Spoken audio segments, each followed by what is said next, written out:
Hey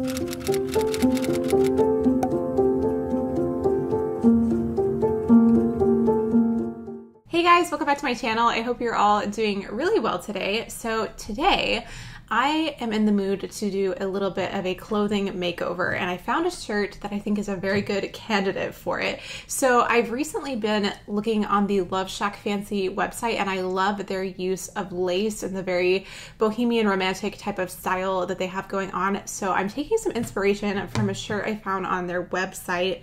This is the Steffi top, and it retails for $265. It's really beautiful, and I think I can definitely make something kind of comparable. So let me show you guys the shirt that I'm going to be working with. So this is not technically a thrift flip because this is just a really old shirt from my high school years. I've been cleaning out a bunch of stuff, and my mom found some stuff in the attic that I went through and found some of my old clothes, so I thought they would make good thrift flip candidates. So this is the shirt. It's a really pretty pink color, and it's a really soft fabric as well. It's like a rayon material, and I really like the feel of it. The things that I don't love about this shirt are this border here at the neckline, and I also don't like the length of it. It's kind of long for my taste, so I'll definitely be cropping it a little bit. So what I'm going to do to give this more of the look of the LoveShackFancy type of style is add some crocheted lace. So I got a few different crocheted trims. This one is a flat lace, so this will work really well for those bands like in the inspiration shirt. I think that will work really well. So we'll be attaching this, and I'll show you guys how I do that. And I also got this little trim, which kind of looked similar to the one around the neckline in the original shirt. This has this little like pom-pom accent as well, but I think this will look really cute. So we'll play around with that a little bit. So that is the project. I'm gonna go ahead and get started on it, and let's see what we can do with this old shirt and see if we can make it a little bit more cute and kind of cottagecore romantic. So first let's tackle this neckline. I started by just removing the neckband so I could kind of see what was going on here and get a better idea of how I wanted to create my square neckline shape. Now I had already tried this shirt on to get an idea of the fit of it, so I knew about where I wanted my neckline to end. So I'm just cutting a square shape going right down to that seam where the yoke of the shirt is joined to the body of the shirt. There are also some stitches on the sleeves here that were cuffing the sleeves under, so I just removed those as well, so that I had a nice even surface to work with. I also went ahead and chopped off some of the hem because there was some staining along the bottom of the shirt, and I knew I wanted it to be shorter anyway. So already, just with these few edits, I think it's looking so much better. So now I can start playing around with the positioning of my lace. So I knew I wanted lace going from sleeve to sleeve horizontally, so I added that on both sides and just pinned it down.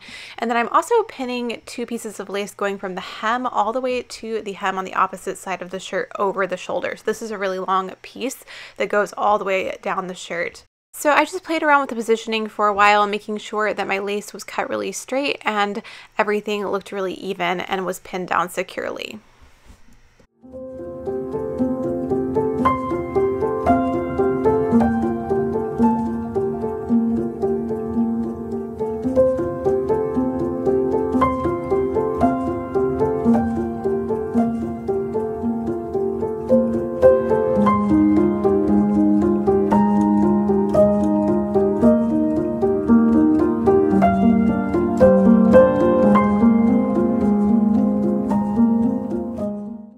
I also went ahead and cut pieces of lace that fit around the cuff of the sleeve, leaving a little seam allowance as well. I cut this from both of the styles of lace because I decided to layer them together.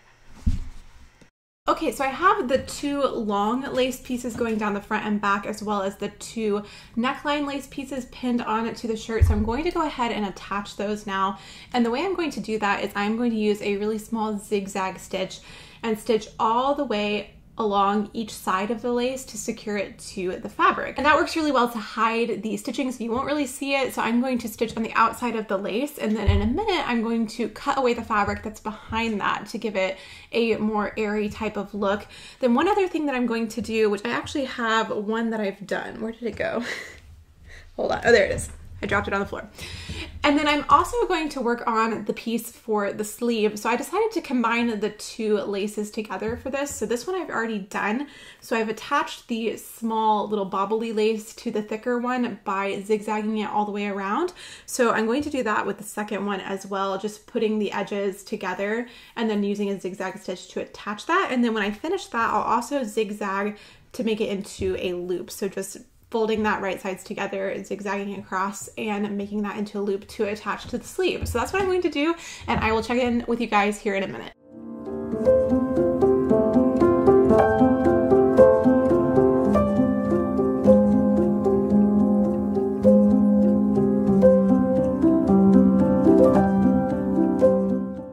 Now, when I came to the exposed ends of the lace that happen on the front and back of the shirt, I just tucked that under and went ahead and zigzagged over that to secure it.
To join two pieces of lace together, you can either layer them over the top of each other or just have them sitting side by side and use your zigzag stitch to stitch all the way down the length of your lace.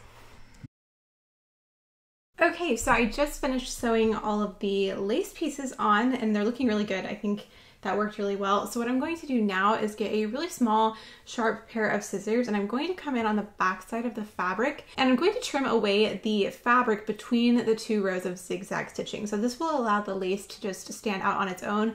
I'm also going to trim away any excess on the neckline because I did have a little bit that was extending here.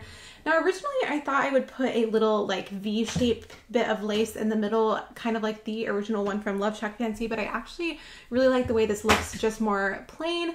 And since I'm adding the lace to the sleeves as well, I think I'm just going to leave it at this for the lace on the main body of the shirt. So I'm going to go ahead and start trimming this and then I will show you guys how I'm going to attach the lace onto the sleeve. So since I have my band of lace here for the sleeves, all I'm going to do is line this up, matching the side seam of the sleeve with the side seam of the lace.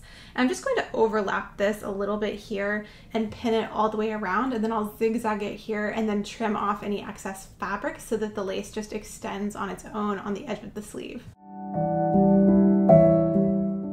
As you're cutting your fabric, be really careful to make sure that you're not cutting through to the lace layer. I double checked myself a lot while I was doing this just to make sure I wasn't cutting any of those lace pieces.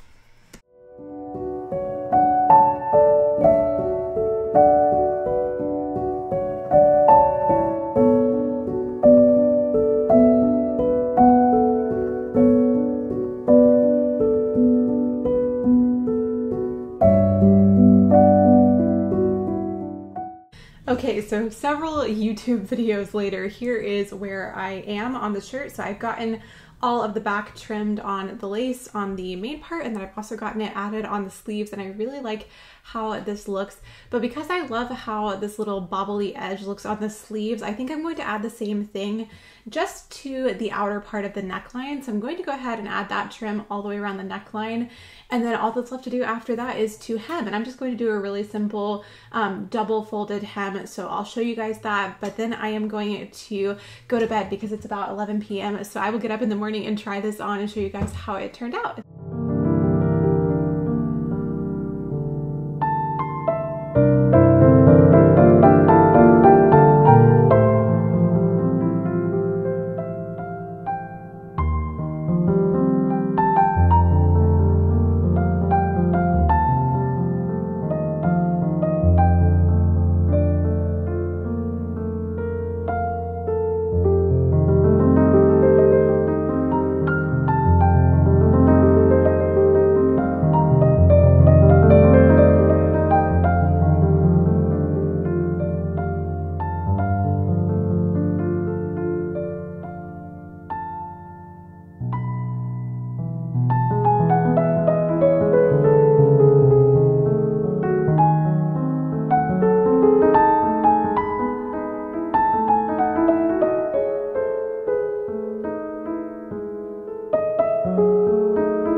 Alright guys, that is going to be it for today's video. I really hope you enjoyed seeing this project. I had so much fun playing around with this crocheted lace trim. That's definitely something that I want to incorporate into some future projects.